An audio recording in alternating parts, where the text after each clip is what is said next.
You are listening to the Batflip Podcast, a baseball podcast from Belly Up Sports and the Belly Up Podcast Network. Here are your hosts, Damian and Matt. Welcome back, everyone, to the Batflip Podcast. My name is Damian, here with my co-host Matt, coming to you on April 13th of 2021. Had a busy week in baseball. We had some injuries. We had a no-hitter happen this week that should have been a perfect game. We're going to go over a full list of the standings so far, of how teams are doing, give you kind of the normal rundowns of what we're going to do. But before we jump into all of that, how you doing, Matt? I'm doing all right. Just hanging out and watching some baseball and working, of course, but that's about it. So Everyday occurrences. Isn't it kind of good that we're having normal life back now? We have work, we got baseball. I mean, yeah. it seems like the world isn't as bad of a place as it was 6 months ago. Oh yeah, for sure. I'm glad that we got things closer to normal at least. So Exactly. Well, let's go ahead and jump into these standings and just kind of give a rundown of what's going on.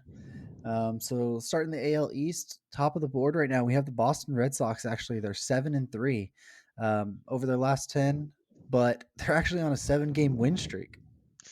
yeah, very impressive. They really struggled in that opening series against the Orioles. They got beat. They got swept in 3 games, and then since then they've just been winning. They swept the Rays. They um, they're just killing it right now. So I said it during the offseason, I didn't think Boston was going to be that great this year, but they still had pieces on offense that could make them, dangerous because they still got Xander Bogaerts and they still got Devers who's killing it right now. They got JD Martinez who's killing it right now. They've got some really good players on that team in their lineup. Not to mention some of their younger guys like Verdugo and maybe even like a Bobby Dahlback or something. So they got some really good players. They just needed a little bit of pitching, and the pitching's held up to a certain level so far, enough to the point to where the the Red Sox are in position right now to they've had a good start to the season. I mean, you look at their pitching WAR, they're actually sixth in baseball in pitching WAR right now as a team. So pretty impressive right there for a team that was expected to be horrible defensively. So I mean, pitching wise. So um, you know. We'll see what happens with them. I don't expect that to last. The Yankees are only 2 games behind them. It's early, but it's a good start for them for sure. So.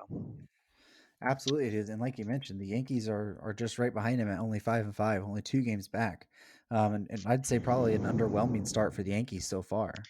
Yeah, to a certain level. I mean, like I said, we're only 10 games in, and it's time that we can kind of look and see which teams are off to good and bad starts. But it's still only 10 games. Every one of these teams this year is going to go through a similar stretch to what they've gone through so far. Like the Red Sox are going to have a 7-3 stretch again at some point. The Orioles or the Blue Jays who are currently 4-6, they're going to have 4-6 stretches at some point. It's just part of the game. Baseball has a lot of randomness in it, and it's just part of it. Because teams will have streaks where they're unlucky a little bit, lose a couple one-run games, and pile them up, and then they'll have games, streaks where they are just absolutely completely lucky, and they're or games where they're just everything comes together and they're killing the baseball, or pitching matchups line up perfectly for them to be in the best positions possible to win games. So that's what I'm looking for right now in the in with every team. But the Red Sox, good start. The Rays and Yankees, like you said, tied for second.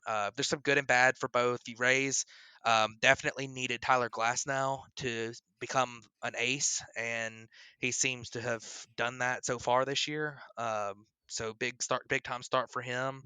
Um, the Yankees, I think, you know, outside of I think that they're just a little bit out of it so far. They haven't been great. Maybe a little bit of it from luck, maybe a little bit from other things, but we'll see what happens. It's gonna be an interesting look, and competition matters too. So especially this early. Absolutely. And, like we were talking about with the Yankees Rays right there, one of the things with the Yankees we said was how was their pitching going to hold up? And if you look at guys like Chad Green, who's pitched, I think, almost 8 innings, hasn't allowed a run. You look at Jonathan Loizaga, who's pitched 6 innings, hasn't given up a run. Aroldis Chapman's came back after his 3-game suspension, already pitched 4 innings, hasn't really given up anything. So their pitching is actually holding up really well. They need Giancarlo Stanton's off to a slow start so far.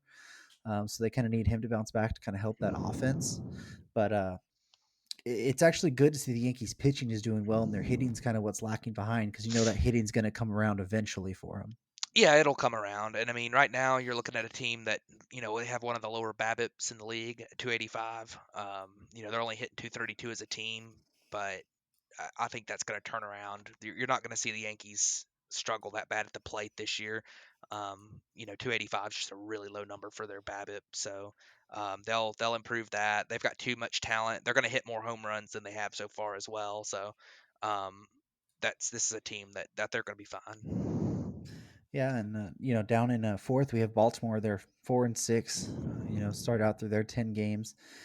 Really, I mean, not much to really talk about there. A guy like Cedric Mullins is kind of carrying them right now. He's been batting 459, 512 on base through the season so far. We kind of knew that this team was going to struggle. I think we both picked them to be. Did we both pick them last? I think so. We think we might have both picked them last in the thing. So, they're tied for last, for fourth, however you want to look at it. But kind of what we expected from the Baltimore so far. Yeah, and I mean, you look at a team that they've had some good moments. Trey Mancini hitting a couple home runs. That's so good to see after his recovery from his cancer. And they've had a couple other things too that have happened this year. They've had a couple good pitching outings. I think Bruce Zimmerman has made a couple good pitching outings, if I'm not mistaken. And he the stuff like that. Just finding a guy who kind of out of the blue maybe. But you look at their stats right now, and they're pretty far down the list in both pitching and hitting statistically, and that's not what you're looking for. So, um, we'll see what happens with them, and um, but I don't expect them to really do too much, rest of the year. So, Right, and a team that we expected, to be off to a better start than this, at least, and be up there contending, while they're still are only 3 games back. But that's Toronto. They're also 4-6 at the basement of this division right now. We've talked about them. They've already lost George Springer and Kirby Yates. Well, Kirby Yates for the season. George Springer's on the IL. They took another hit with Teoscar Hernandez testing positive for COVID. So he's going to be out at least for 10 days. But they did recently activate Robbie Ray and Lourdes Gurriel Jr. this week. yeah, and one thing about Toronto is that it's very unfortunate for them, the fact that they have to play. They're not allowed to play in their own ballpark, play at home, and they haven't been for a couple years. But you look at them, and I mean, the pitching depth isn't great in their rotation. You talk about them getting Robbie Ray back this week. There's been some encouraging things for Toronto. Marcus Simeon's off to a pretty good start. He had his fourth home run today. Vlad Jr. has looked pretty good at the plate so far this year. So there's some good things there. It's one of those situations where, like I say, I think they're going to be fine. Like, I think Toronto's going to be fine. The Red Sox aren't going to keep up being so good, and Toronto's not going to be this bad. I think they're going to be. I think Toronto's going to be fine. So, Yeah, with Toronto, I think the main thing for them is some of their other pieces, outside of the Bo Bichette and the Vlad Jr. have really struggled. If you look at Kevin Biggio, he's yeah, a key part in that. He's batting 125 with the 263 on base. You look at Teoscar Hernandez, which we just talked about, but before he was only batting 207 with the 207 on base. That means he hasn't walked once at all this year. Lourdes Gurriel, even in he's batting 172 and a 200 on base. And their catchers aren't getting much of anything. I mean, Alejandro Kirk has a .071 on base right now, and yeah, Danny Jansen has a .19. So this is it. It's a team that we know those pieces are better than that. So if they can just start performing a little bit better, I think they've been in a lot of competitive ball games. They've just kind of lost it, either late with not being able to hit, or just kind of a fluke thing here or there. So I yeah, expect them to turn it around pretty easily. and a lot of small sample size stuff too. Yeah, Is part of absolutely. it too. I mean, you see a lot of, like, I mean, coming into today, I think Freddie Freeman had an 0.83 BABIP, which is just insanely low. Oh, luck wise, like, you're gonna see flukes like that this early in the season. You got some guys that are running like 700 BABIPs, 7 out of 10 balls they put in play, which includes all pop ups on the infield and weak grounders and weak fly balls and stuff. All those are included in that. 7 out of 10 are being hits. That means pretty much every single one of their line drives and stuff is falling, and then even some of those weak hit balls are dropping in. So um, that's a big part of these early season statistics. But there are some things you can look at and say, wow, this guy's really made adjustments, or this is good. And when you look at Toronto, you look at Vlad Jr. I think definitely looking at a guy who maybe has made some adjustments, seems to be driving the ball to all fields a little bit better, and hitting it. He's always hit it hard, and but his plate discipline's kind of catching back up too as well. So Yeah, we expect Toronto to turn it around pretty much. yeah. Um, well, we'll jump over to the AL Central, which we said this division was going to be a dogfight, and the top three teams are within half of game. Actually, the top four teams are within half of a game of each other. The Royals only playing 8 games compared to most of the 10 for the other ones.